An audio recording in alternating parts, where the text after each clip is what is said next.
Perkenalkan, namaku Siwi. Aku memiliki paras yang begitu cantik, dengan tinggi badan 170 cm, kulit putih bersih, hidung mancung.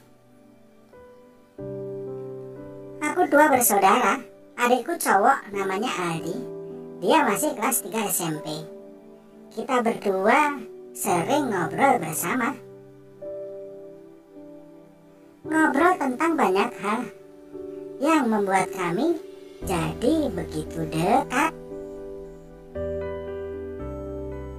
Keluargaku termasuk keluarga berada, biarpun tidak kaya-kaya banget. Namun setiap aku minta sesuatu, pasti selalu dituruti orang tuaku. Ayahku bekerja di perusahaan otomotif sebagai manajer, dengan gaji yang cukup lumayan besar. Sudah 10 tahun lebih ayahku bekerja di perusahaan itu.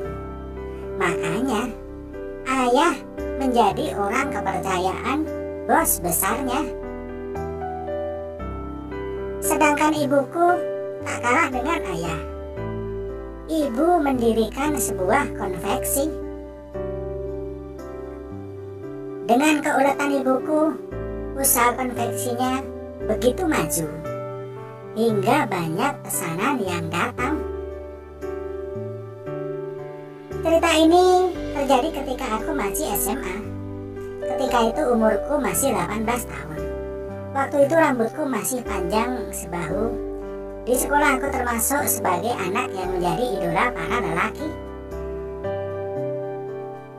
Pertama kali mengenal berbagai kasih dari pacarku, yang tak lama kemudian putus. Pengalaman pertama itu membuatku selalu ingin mencoba pengalaman yang lebih asik. Beberapa kali aku pacaran yang selalu berujung di tempat yang menyenangkan. Tapi aku sangat bosan dengan kehidupan yang begitu-begitu saja.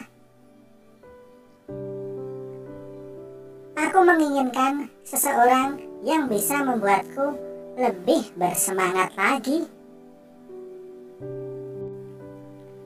Singkat cerita, saat itu aku belum diizinkan untuk membawa motor sendiri. Jadi untuk keperluan itu, orang tuaku mempekerjakan Bang Ilham sebagai sopir pribadi keluarga kami. Usianya 29 tahun. Aku sering melihatnya sedang memperhatikan diriku. Memang sih, aku sering memakai daster kala di rumah, karena panasnya iklim di kotaku. Begitu juga diriku. Aku sering membayangkan bagaimana jika aku berbagi kasih dengannya. Tapi waktu itu aku belum berani dan masih ragu memikirkan perbedaan status di antara kami. Keinginanku itu akhirnya benar-benar terwujud dengan rencana yang aku siapkan. Hari itu aku baru pulang sekolah jam 3 sore karena masih ada kegiatan lain. Aku menuju ke tempat parkir di mana Bang Ilham menunggu. Aku berpura-pura sakit dan menyuruhnya cepat pulang. Di dalam mobil, sandaran kursi aku turunkan agar lebih rileks. Aku istirahat sambil memejamkan mata.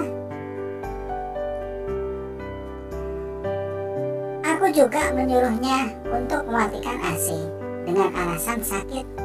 Sebagai gantinya, aku membuka sedikit bungkusan balon udaraku, sehingga sedikit terlihat, dan itu cukup menarik perhatiannya. Non, gak apa-apa kan? Sabar sedikit ya, bentar lagi sampai kok, ucapnya. Waktu itu di rumah sedang tidak ada siapa-siapa. Kedua orang tuaku seperti biasa pulang malam, sedangkan adikku dari kemarin di rumah nenek.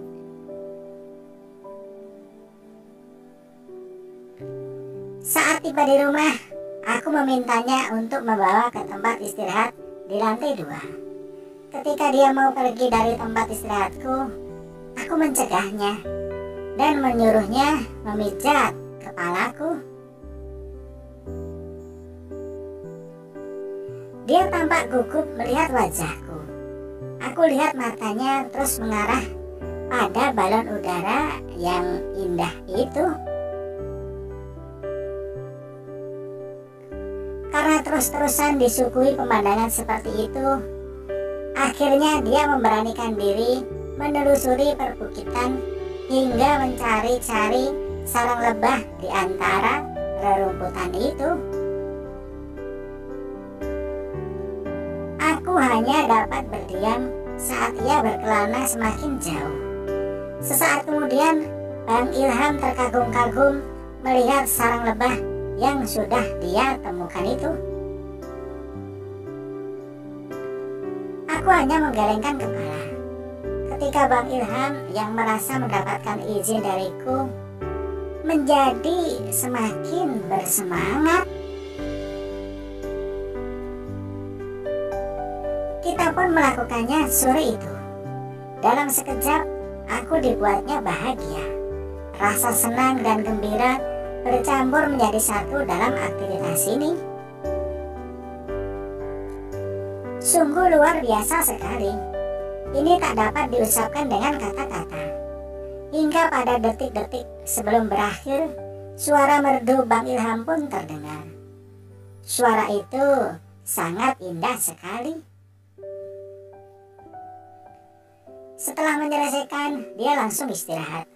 Aku yang juga sudah lelah hanya bisa terdiam tanpa berkata-kata. Sejak saat itu, Bang Ilham sering mengulangi kegiatan itu. Kapanpun dan dimanapun ada kesempatan.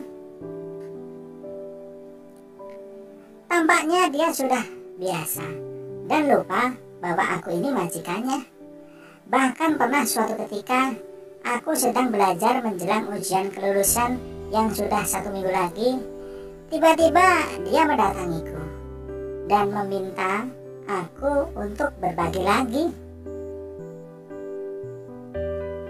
Meskipun begitu, aku selalu mengingatkannya agar menjaga sikap di depan orang, terutama di depan orang tuaku. 4 bulan kemudian Bang Ilham berhenti bekerja karena ada masalah dengan orang tuaku. Semenjak hari itu, aku tak tahu lagi kabar Bang Ilham, dan aku harus memendam kenangan indah bersamanya dalam-dalam.